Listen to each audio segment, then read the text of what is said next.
What if I told you that Ferrari's biggest problem in the 2026 Miami GP is not aerodynamics, nor strategy, but something that Lewis Hamilton discovered within the SF-26, and that could leave him completely without options in the middle of a race? Subscribe to continue uploading more of this type of content now, if we continue.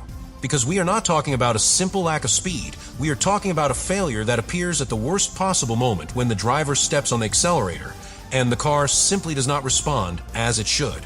Hamilton already warned it, Ferrari knows it, but what is really happening inside that car is much more serious than it seems. Ferrari's problem does not originate in Miami. It has been brewing for a long time, but this is where everything begins to take a much more dangerous form.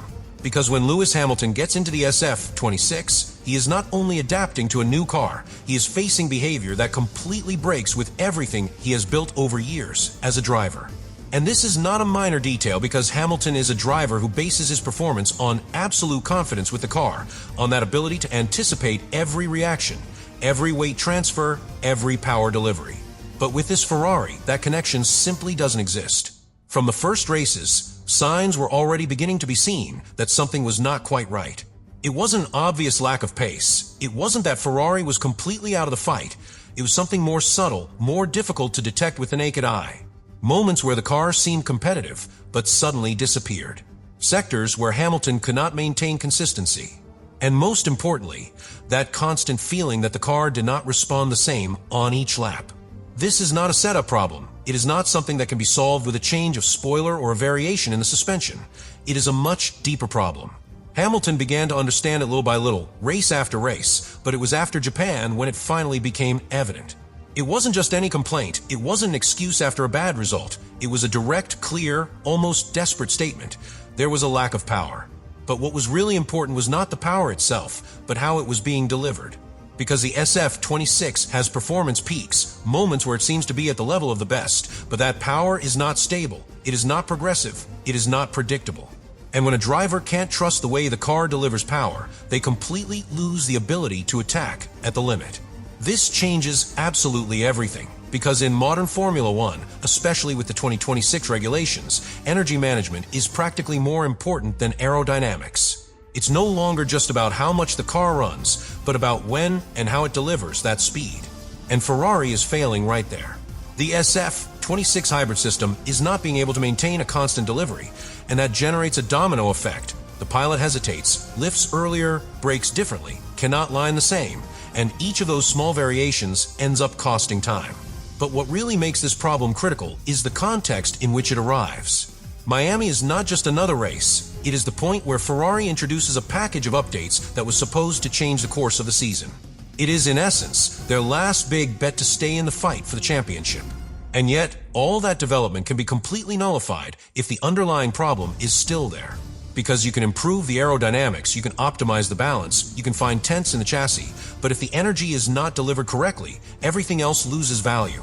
And this is where the situation becomes even more tense, because doubts begin to appear within the team itself that go beyond pure performance. The comparison with his teammate, the differences in how the car behaves, the feeling that something is not working the same on both sides of the garage, all this begins to generate an uncomfortable atmosphere, an internal pressure that, at Ferrari, always ends up having consequences. So we arrive in Miami, not with a clearly defeated Ferrari, but with something much more dangerous, a Ferrari that does not fully understand its own problem. And when a team is not clear about what is going wrong, that is when the real risk of collapse really begins. This is where everything really explodes, because it is one thing to have a technical problem, and quite another to take that problem to the worst possible circuit to hide it. Miami not only exposes the weaknesses of SF-26, it amplifies them to the point of turning them into a sentence. And Hamilton knows it from the first moment he starts to ride there, because every characteristic of the track plays directly against him. At this point, the problem stops being theoretical and becomes completely visible on the track. The long straights of the circuit demand a constant, clean, uninterrupted power delivery, just what Ferrari does not have. When Hamilton exits a slow corner and steps on the accelerator, looking for that perfect traction to launch the car onto the straight, the SF-26 does not respond progressively. There are moments where the power simply is not there, where the hybrid system does not deliver what it should, and that causes it to lose speed just at the most critical moment. It's not a small loss, it's a constant drain on time lap after lap. But the hardest thing is not only the top speed, but what happens before reaching it. In the braking zones, where Hamilton normally makes a difference, the car's behavior betrays him again. The way the engine stops pushing is not smooth, is not predictable, it is abrupt. And that completely changes the way you attack the curve. Where before he could rush meters with confidence, now he has to anticipate, lift earlier, brake with more margin. And in Formula One, that little extra margin is exactly what separates the best from the rest. This is where the key concept that is destroying Ferrari comes in: super clipping. In simple terms, the car runs out of electrical power in the middle of a straight line, forcing the system to cut power just when it needs it most. This means that Hamilton can come out of a corner well, he can do everything perfectly, but in the middle of the straight, the car stops pushing, as it should. And while that happens, its rivals continue to accelerate without interruption. It is a difference invisible to the naked eye, but devastating on the stopwatch. The most frustrating thing for Hamilton is that this problem cannot be made up for with talent. No matter how precise you are, no matter how aggressive you try to be, there is a limit that the car constantly imposes on you. And that generates a very strong psychological effect. You begin to doubt. He can no longer trust that the car will react the same on each lap. He can no longer build that progressive rhythm that defines great drivers. And when a driver like Hamilton loses that reference, he also loses his greatest weapon.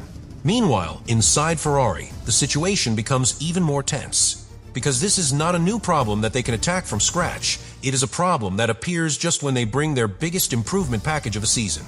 All the development, all the work on aerodynamics, all the effort on the chassis remains in the background.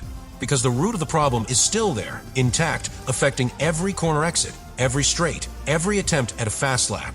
And so, lap after lap, the Miami GP stops being an opportunity for Ferrari and becomes a public exhibition of its greatest weakness. It's not that they are far away due to a lack of overall pace. It's that they are losing at the most critical point of modern performance. And when that happens, there is no strategy that saves it. There is no adjustment that hides it. And this is where everything ends up coming together. Because what Ferrari is facing in Miami is not just a bad race, is the beginning of a much bigger consequence that can mark the entire 2026 season. What started as an uncomfortable feeling for Hamilton, what seemed like a simple lack of adaptation, is now revealed as a structural problem that has no quick solution. And that, in Formula One, is the most dangerous thing that can happen to a team that aspires to the title. Because when the weekend in Miami ends, reality is impossible to hide. Ferrari not only loses performance, it loses credibility as a contender. The SF-26 is exposed on the stage where it was to re-emerge, where it was to demonstrate that all the development made sense. And instead, what it shows is the exact opposite. A car that can't sustain its performance when it needs it most. A car that relies on momentary peaks but collapses in key stretches. For Hamilton, this completely changes his situation within the team. It's no longer about adapting. It's no longer about understanding the car. It's about surviving its limitations. And that is something that no champion driver accepts easily. Because when you know you're doing everything right, when you know you're getting the most out of it, but the car just doesn't respond, frustration starts to grow. And that frustration, at Ferrari, never stays with the driver alone. Inside the team, the pressure skyrockets. Doubts about the power unit, about energy management, about internal differences, everything begins to accumulate. And the most serious thing is that there is no immediate solution. It is not a setting problem that can be adjusted the following weekend. It's a concept that needs to be revised from the ground up, something that takes time. And in a season where every race counts, time is exactly what Ferrari doesn't have. And while Ferrari tries to understand what is going wrong, its rivals do exactly the opposite: consolidate. Teams that have mastered the new hybrid regulations are beginning to widen the difference, not only in points, but in technical understanding. Because here is the key to everything. In 2026, the fastest car does not win in theory. The one that best understands how to use its energy wins. And Ferrari, at this moment, is a step behind in that fundamental aspect. Miami, then, stops being a simple race and becomes a turning point. It is the moment where Ferrari has to decide if it can correct this problem in time, or if its season is already conditioned from now on. Because if they cannot solve this failure in power delivery, no matter how many improvements they bring, no matter how much the car evolves, there will always be an invisible limit that will stop them. And that's the real takeaway from all of this. Ferrari's biggest enemy isn't on the grid, it's inside its own car. And until they solve it, each race will be a repetition of the same problem, the same ceiling, the same frustration. And in the end, it all comes down to an uncomfortable reality that Ferrari can no longer hide. The problem that Hamilton uncovered is not specific, it is not circumstantial, it is the factor that can define his entire 2026 season. Because when you analyze everything that happened in Miami, you understand that it was not a simple drop in performance. It was the confirmation that the SF-26 has a structural limitation that directly affects the heart of the car, the way in which it delivers its power. Ferrari came to this Grand Prix hoping to change their destiny, with a package of improvements that should bring them closer to the real fight for the championship. But instead, what they found was an invisible barrier that they cannot overcome. A barrier that appears on every straight line, at every corner exit, at every moment where the driver needs to fully trust his machine. And when that trust does not exist, everything else loses meaning. Hamilton was the first to say it, to state it bluntly, but now it is no longer an opinion, it is evidence. Ferrari isn't just losing to its rivals, it's losing to its own concept. Because in an era where power management is everything, you can't afford to fail right there. And that's the real kicker. No matter how much they develop the car, if they don't fix this problem at the root, there will always be a limit that will hold them back. Miami was not the problem, it was the mirror. The place where Ferrari saw its greatest weakness reflected, where all doubts became certainties. And now the question is no longer whether they can be competitive. The real question is whether they will arrive in time to save their season. Because if one thing has become clear, it is that the SF-26 doesn't just need improvements, it needs an urgent solution. And in Formula One, when you depend on time, it's usually too late. Subscribe to continue uploading more of that content. Now you really think about all this.